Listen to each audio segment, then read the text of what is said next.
Europe Matin, première édition présentée par Mélina Fachin. Bonjour Mélina. Bonjour Lionel, bonjour à tous. Alors je le disais, donc l'immense feu de forêt continue de progresser en Gironde et dans les Landes. Un peu plus lentement toutefois, mais 7400 hectares de végétation sont déjà partis en fumée, principalement autour de la commune d'Ostens. 10 000 personnes ont été évacuées. Des pompiers de différents pays arrivent en renfort et sur place, les soldats du feu peuvent aussi compter sur la solidarité des habitants et des agriculteurs. Reportage de notre envoyé spécial en Gironde, Guillaume Dominguez. Le long des départementales qui entourent la zone de feu, lance à la main, les pompiers projettent des centaines de litres d'eau sur les flammes qui dévorent les pins. À quelques dizaines de mètres de là, Pascal, debout sur sa citerne de 8000 litres, attend le signal. Cet agriculteur des Landes est venu bénévolement ravitailler les camions de pompiers en eau. On a suivi les camions et une fois qu'on est au taille où ça brûle, en fait, on se gare sur le côté, sur la route. Dès que les camions sont vides, on raccorde leurs tuyaux et on remplit les camions pour qu'ils puissent continuer à faire leur travail. Les postes de réapprovisionnement comme celui-ci sont eux-mêmes ravitaillés par des camions bien plus imposants.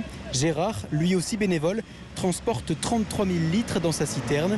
Avec son camion, il peut puiser directement dans les points d'eau. On l'a vidé complètement et on a dû aller la recharger dans le lac d'Ostens. On est équipé, on est tout autonome, donc on a été raspiré 30 000 litres. On ne peut pas aller dans les pistes ou les chemins comme ça. On n'a pas des pneus qui résistent à la chaleur.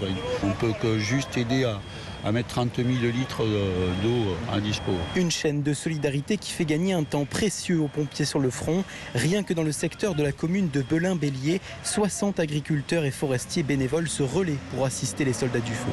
À Belin-Bélier, Guillaume Dominguez, Europe 1. Alors Mélina, il y a d'autres incendies ailleurs en France, mais qu'ils commencent à être maîtrisés. Dans le Jura, 2 feux ont ravagé environ 660 hectares. La progression du premier a pu être ralentie. Le second est fixé.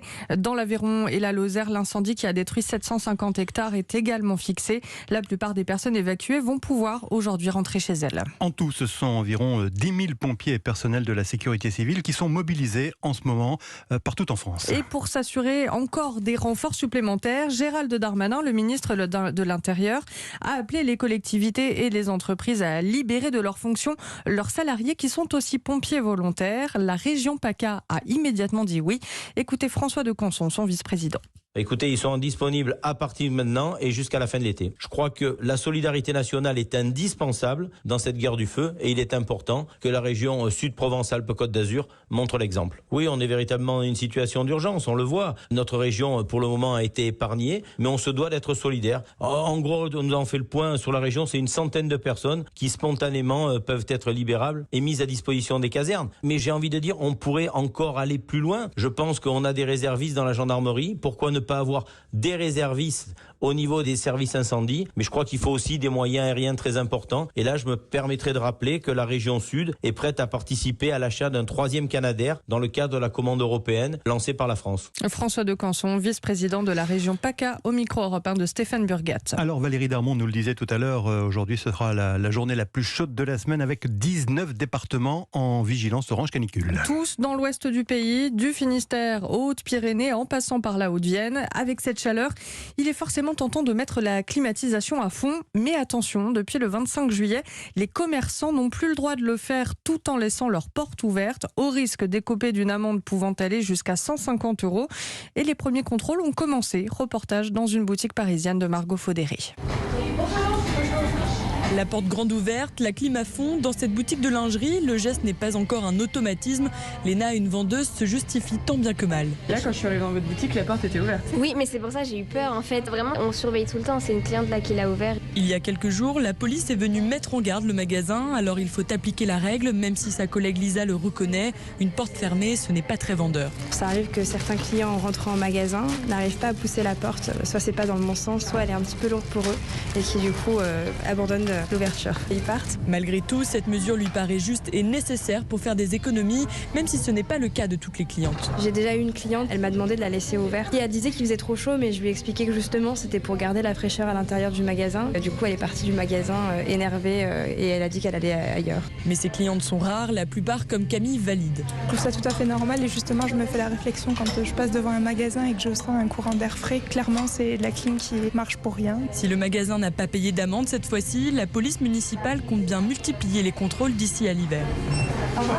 Reportage de Margot Faudéré. Alors on le dit maintenant depuis des semaines, cet été est exceptionnellement chaud. Et malheureusement, cela pourrait être de pire en pire dans les prochaines années. Alors des scientifiques réfléchissent d'ores et déjà à des solutions d'avenir pour lutter contre la sécheresse. On pourrait presque croire que c'est de la science-fiction, mais il serait possible par exemple de modifier notre climat, Louise Salé. Alors oui, c'est possible, comme faire pleuvoir des nuages. La Chine est experte, mais modifier sa météo menace en fait celle de ses voisins.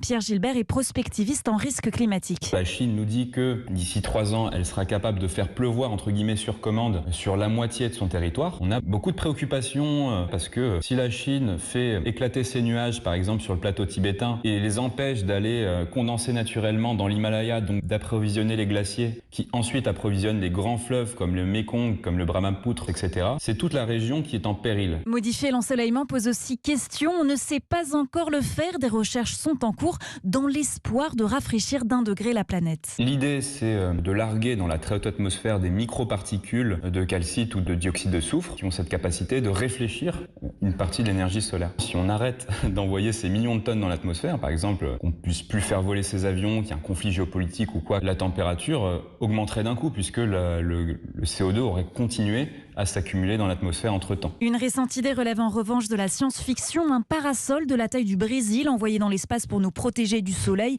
Impossible d'assembler une telle structure aussi loin de nous. Les explications de Louise Salé du service Société d'Europe 1. Il y aura du monde sur les routes aujourd'hui en ce début de long week-end du 15 août. Bison futé voit orange dans le sens des retours, rouge près de la Méditerranée. Le pire, ce sera demain, rouge sur toute la France dans le sens des départs et des retours et même noir sur le pourtour méditerranéen. L'actualité à l'étranger, c'est toujours cette inquiétude grandissante autour de la centrale nucléaire de Zaporijjia en Ukraine. Elle a une fois encore été bombardée hier. Des capteurs de radiation et une station de pompage des eaux usées ont été endommagés. L'Ukraine et la Russie s'accusent toujours mutuellement de ces frappes. Le Conseil de sécurité de l'ONU s'est réuni hier soir en urgence pour parler de la situation. Pour Bruno Charéron, directeur de la commission de recherche indépendante sur la radioactivité, le risque d'un accident nucléaire est élevé et ce pour 3 raisons. Sur cette centrale de Zaporijjia, on est vraiment très préoccupé à la fois bien sûr à cause des bombardements qui ont atteint des systèmes vitaux pour la sûreté. Ça veut dire qu'il y a risque de perte d'alimentation électrique et donc risque de ne plus pouvoir refroidir correctement les réacteurs et ça peut conduire à une catastrophe nucléaire. Mais aussi du fait que les troupes russes auraient déposé des explosifs, miné certaines parties de cette centrale et il ne faut pas oublier aussi les conditions extrêmement difficiles dans lesquelles travaille le personnel d'exploitation qui est sous l'occupation de forces armées extérieures. Ça veut dire une grande difficulté à exploiter correctement et sereinement cette centrale. Plusieurs catastrophes nucléaires dans le passé ont été en partie dues à des erreurs humaines. Donc l'état de stress du personnel, c'est un facteur très important. Propos recueillis par Alexandra Gégy. 6h09 sur Europe 1 pour finir ce journal. Le papa du petit Nicolas est décédé hier. Le dessinateur Jean-Jacques Sampé avait 89 ans, connu aussi pour ses nombreux dessins de presse humoristiques. Il avait un style inimitable, Marie Jiquel. Son trait, précis mais modeste, sublimait l'innocence d'une enfance joyeuse, peuplée de copains et de bêtises, celle évidemment du petit Nicolas. Sorti de son crayon en 1960 et écoulé à plusieurs millions d'exemplaires à travers le monde. Un personnage culte créé avec son acolyte, le scénariste René Goscinny, son premier ami lorsqu'il débarqua à Paris. Connu par des générations d'enfants, amoureux de la nature avec toujours un arbre dans son décor, amoureux aussi de Paris, Sampé aura réussi à conquérir l'Amérique et son très chic magazine de New Yorker qui publia plusieurs de ses dessins en une. Une 60aine d'albums de dessins, des dizaines de personnages issus de son imaginaire simple, élégant mais toujours humoristique, comme Marcelin Caillou ou Raoul Taburin. Sampé toujours dans l'ombre, son crayon toujours dans la lumière. Sampé va nous manquer, sa poésie aussi. Et nous avions reçu Jean-Jacques Sampé ici à Europe 1 en 2011. Invité de Bruce Toussaint, il expliquait ce qu'était pour lui un bon dessin. Je crois qu'un bon dessin commence à être bon quand on s'aperçoit qu'il n'est pas complètement mauvais. Donc ça peut s'arranger, il peut devenir bon. Ça, c'est votre grande humilité qui parle quand vous dites ça. Je suis un peu gêné. J'aime mon métier. Je ne vais pas vous dire que je le fais facilement, etc. Non, c'est un travail très dur, très long, très minutieux. Quand je vous dis que je loupe très souvent, c'est pas de la modestie, c'est que je m'en aperçois. Emmanuel Macron a salué sur les réseaux sociaux un homme qui avait l'élégance de toujours rester léger sans que rien ne lui échappe. Effectivement, élégance, c'est ce qui résume le mieux, hein, la personnalité et le travail de Jean-Jacques Sampé. Merci, c'était le journal de Mélina Fachin. À tout à l'heure, Mélina. À tout à l'heure.